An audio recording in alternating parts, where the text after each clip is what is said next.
O Senhor esteja convosco. Ele está no meio de nós. É a proclamação do Evangelho de Jesus Cristo, segundo Mateus. Glória a vós, Senhor. Naquele tempo, disse Jesus aos seus discípulos: Vós ouvistes o que foi dito: amarás o teu próximo, odiarás o teu inimigo. Eu, porém, vos digo: amai os vossos inimigos, rezai por aqueles que vos perseguem. Assim vos tornareis filhos do vosso Pai que está nos céus. Porque Ele faz nascer o sol sobre maus e bons, e faz cair a chuva sobre justos e injustos. Porque se amais somente aqueles que vos amam, que recompensa tereis? Os cobradores de impostos não fazem a mesma coisa? E se saudais somente os vossos irmãos, que fazeis de extraordinário? Os pagãos não fazem a mesma coisa? Portanto, sede perfeitos, como o vosso Pai Celeste é perfeito. Palavra da salvação. Glória a vós, Senhor. Eu confio em nosso Senhor, Com fé, esperança e amor. Eu confio em nosso Senhor, com fé, esperança e amor. Queridos irmãos, queridas irmãs, cada vez que viemos participar da Santa Missa, essa primeira parte, chamada Liturgia da Palavra, quer nos educar no caminho de Jesus, quer nos orientar na mentalidade de Jesus, quer nos apontar a vontade de Jesus para nós. Vivemos num mundo, numa cultura, numa realidade que tem muitos traços distantes do que Jesus é e deseja. Portanto, se faz importante que escutemos essa palavra e nos deixemos questionar por ela, para não nos deixar contaminar pelo mundo, mas pelo contrário, influenciar o mundo com Jesus, com a palavra, com a graça. E as leituras da missa de hoje chamam a nossa atenção para duas atitudes fundamentais que nós devemos ter como discípulos missionários de Jesus.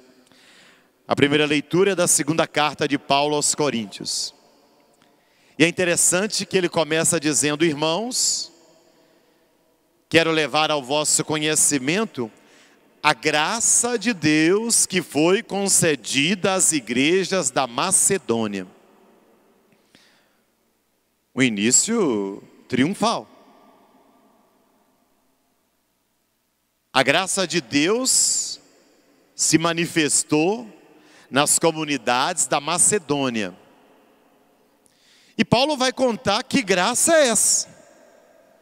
O que é que aconteceu de tão bonito lá? O que é que aconteceu de tão fantástico nas comunidades da Macedônia como ação de Deus? Milagres? Aparições? Sinais? E Paulo vai dizer: em meio a grandes tribulações que as provaram, a sua alegria e a sua extrema pobreza. Então, é uma comunidade que passou por muitas dificuldades, perseguições. É uma comunidade que tinha uma vida de alegria, mas era muito pobre. Mesmo assim, transbordou em tesouros de liberalidade. O que é isso? Ele vai explicar. Liberalidade é generosidade, é doação. E ele explica: eu sou testemunha que esses irmãos, segundo os seus recursos e além dos seus recursos, nos pediram a graça de participar da coleta em favor da igreja de Jerusalém.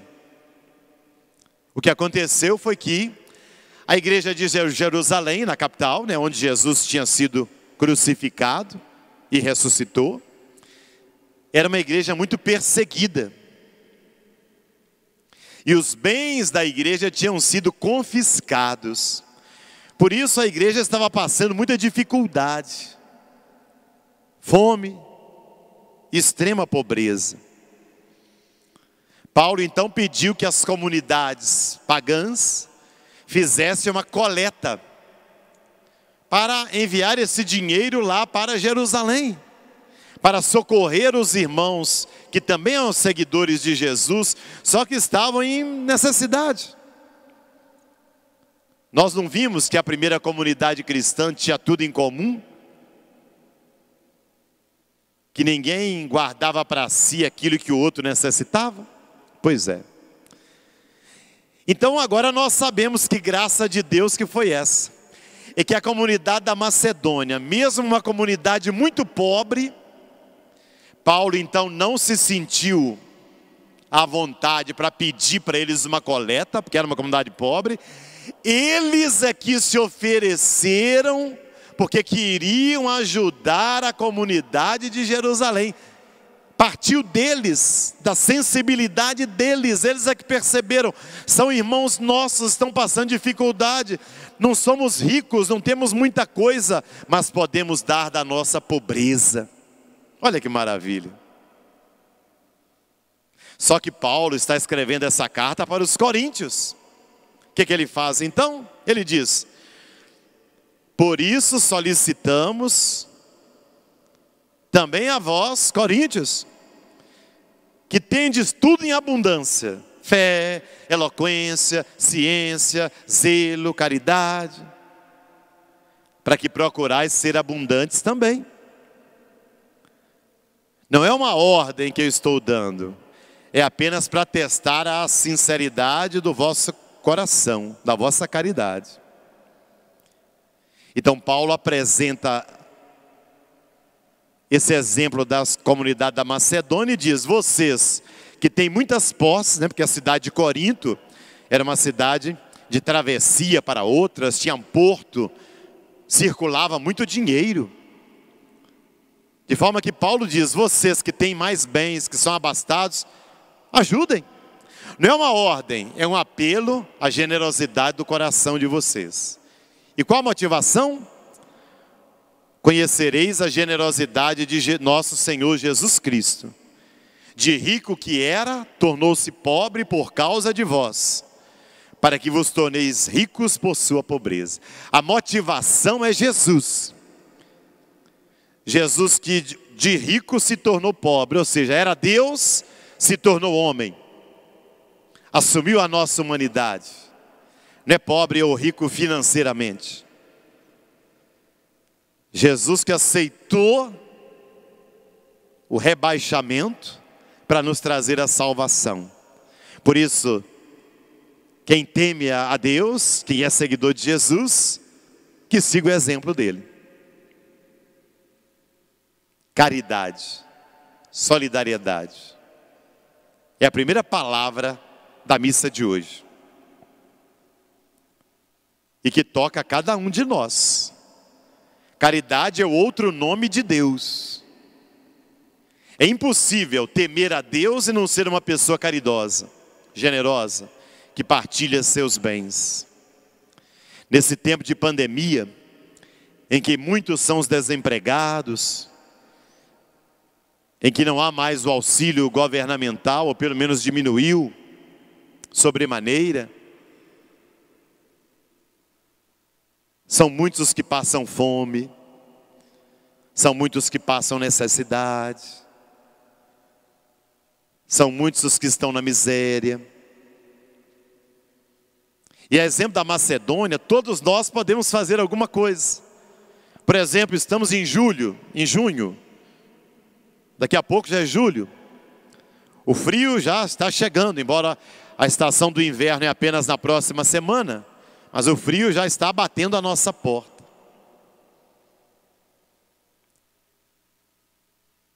Às vezes temos em nossa casa um agasalho que não usamos mais, uma blusa que fica lá no meio de outras tantas que a gente não usa, já é mais velha, já foi mais usada, mas ainda está em condições de ser usada.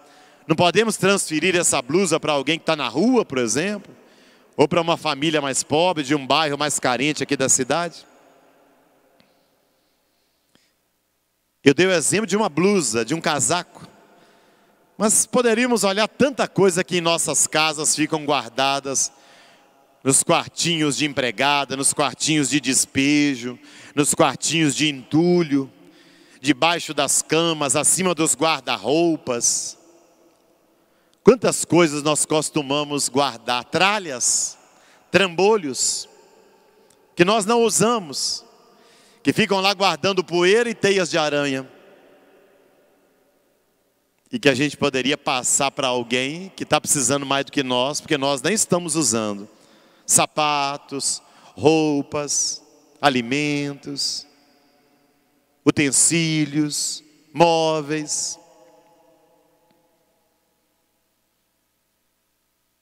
Portanto, essa palavra de Paulo está muito atual para todos nós. Você tem sido uma pessoa caridosa? Ou pelo contrário, tem sido uma pessoa muito egoísta, apegada às suas coisas e com dificuldade de repartir? Você tem sido uma pessoa generosa, de caridade, de solidariedade com os mais pobres, os mais simples? Ou só pensa em acumular e consumir e comprar mais, e não em repartir aquilo que você tem? Não é para você passar necessidade, não, é repartir o supérfluo, é repartir aquilo que você tem demais, é repartir aquilo que passa da conta, que você não usa, e que alguém está precisando. O mundo que nós vivemos é um mundo de muito individualismo, de muito egoísmo.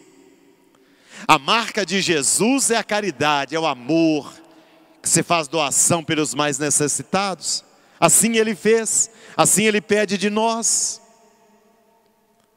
Eu repito, não podemos ser pessoas egoístas, agarradas aos nossos bens, gananciosos, ambiciosos, porque essas atitudes não são de quem tem Jesus no coração. Portanto, que essa primeira leitura desperte em cada um de nós a sensibilidade para a caridade.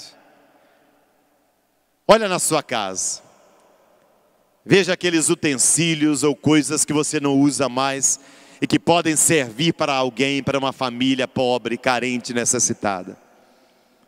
E dê esse passo. Faça um gesto de caridade. Ajude a quem precisa mais do que você. Caridade. No Evangelho nós temos uma outra lição. É interessante, porque algumas palavras da Bíblia nós adoramos escutar. Gostamos até de sublinhar, marcar na Bíblia, fixar até nos nossos armários, que normalmente são palavras que falam de Deus para nós, da bênção que Ele vai dar para nós, da graça que Ele vai dar para nós. Por exemplo, o Senhor é meu pastor, nada me faltará. Nossa, que bom escutar isso. Por exemplo, tudo posso naquele que me fortalece. Nossa, olha, para mim, eu tudo posso. Nada me faltará. Se Deus é por nós, quem será contra nós? Nossa, Deus está comigo. É maravilhoso escutar essas palavras. Quem não gosta? Mas tem algumas páginas da Bíblia que tem gente que gostaria de rasgar. Hoje eu li uma delas.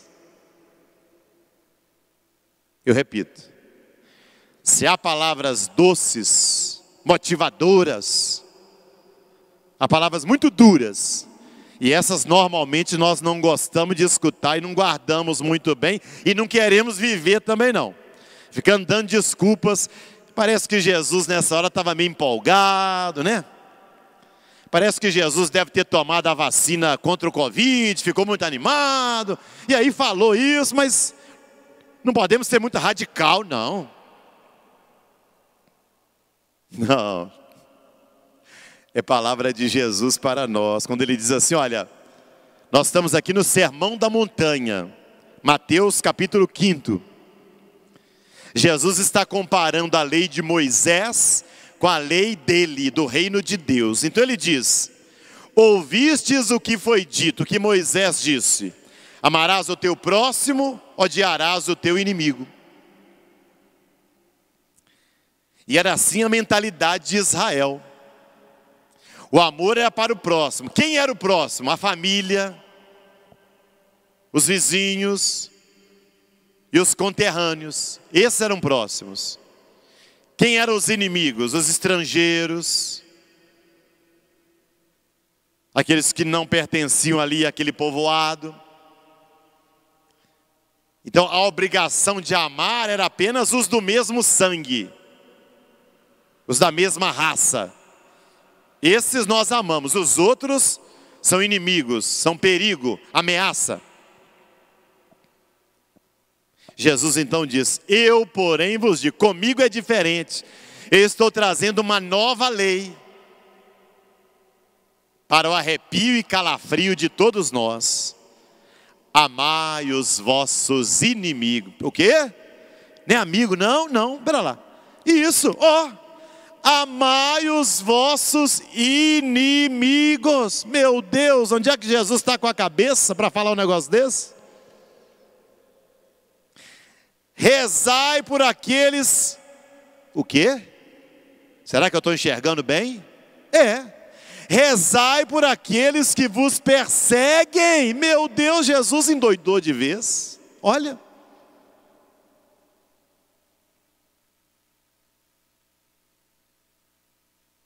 Amai os vossos inimigos. Rezai. Trazei para o altar, para a missa, aqueles que vos perseguem. Mas eu não tenho que perseguir também não? Mas eu não tenho que ficar inimigo dele também não? Falou mal de mim, gritou comigo, brigou, nosso santo não combina, ela para lá e eu para cá. Eu sinto lhe dizer que se você está vivendo assim, você pode ser tudo, menos católica e menos uma pessoa de fé. Está escrito aqui. Assim vos tornareis filhos do vosso Pai que está nos céus. Porque Ele faz nascer o sol sobre maus e bons. Porque se amais somente aqueles que vos amam, que recompensa tereis? Qualquer um faz isso. Os cobradores de impostos fazem isso. Se cumprimentais apenas vossos irmãos, que fazeis de extraordinário? Os pagãos fazem isso. Veja, Jesus está dizendo que com Ele tem um plus. Seguir a Jesus tem que ser algo a mais. Porque quem é pecador, ama quem o ama também. Um ateu, ou aquele que nem veio à igreja, ou aquele que nem quer Deus, ele vai amar o pai, a mãe, os irmãos da família, vai. A novidade de quem tem Jesus é ir muito além disso, é amar também os inimigos, é rezar pelos chatos, enjoados, desequilibrados, complicados, que me perseguem, que me criticam, que não gostam de mim. Aqui está a grandeza de um seguidor de Jesus. A nossa tendência humana, se a gente se afasta da fé, humano, é o quê? Toma lá da cá. Gritou comigo, eu grito com ela também. Eu cumprimentei e não me cumprimentou, não cumprimento mais não. Fez um comentário mal ao meu respeito, não quero saber dessa pessoa mais não. Ou então eu também vou falar mal dela. A gente não combina. Basta encontrar que já está saindo faísca. Aí quando eu sei que alguma coisa de mal aconteceu lá dentro de mim, bem feito, ótimo. Vamos ver se ela aprende agora.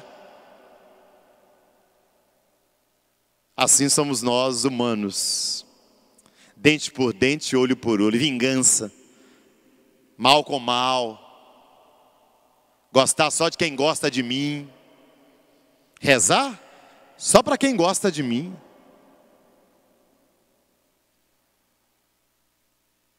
Acontece que o que Jesus nos pede é que a gente observe primeiro Deus. Deus ama a todos. Com o mesmo amor que Ele ama a irmã Dulce, Madre Teresa de Calcutá, Ele ama o pior bandido, facínora, homicida da face da terra. O amor de Deus é o mesmo para todos. Não faz distinção porque um é bonzinho, o outro é malzinho. Não, ama a todos. A resposta deles é que é diferente, mas o amor de Deus não depende da resposta. Deus não ama porque a pessoa é boazinha, Deus ama porque é filho, é filha. E Ele pede que a gente faça o mesmo. Não ame as pessoas porque elas são boas, bonitas, cheirosas, agradáveis. Não ame as pessoas porque elas elogiam, aplaudam você. Ame as pessoas porque elas são filhas de Deus, são seus irmãos, são criadas à imagem e semelhança de Deus. Enxergue Deus nelas e aprenda a amá-las. Só isso. Não ame esperando recompensa. Não ame por interesse. E o que é amar que Jesus chama aqui? Que deve ser a pergunta que está no seu coração. Mas amar como assim? Amar é querer o bem da pessoa. É não fazer o mal. É rezar por ela. Mesmo que ela não seja sua amiga, seu amigo. Querer o bem, é isso. Não é tão difícil assim. Jesus não está pedindo que você leve essa pessoa para o shopping, que chame para tomar o chá das 5 na sua casa. Não. Jesus está pedindo assim, queira o bem dela, ame. Esse amor ágape universal. Conclusão, a gente não precisaria de ter inimigo nenhum nesse mundo. A gente não precisaria ter ninguém com inimizade. A gente poderia cumprimentar toda pessoa. O que custa dizer um bom dia, boa tarde, boa noite, tira pedaço? Não. Ou seja, mesmo que eu não tenha intimidade com a pessoa, eu posso amá-la. O que Jesus pede é isso, não queira o mal, não deseje o mal, não fale mal. Reze por essa pessoa. Ficou sabendo que alguém falou mal de você? Reze por ela, para que Deus abençoe a língua dela, o coração dela, e ela mude de vida.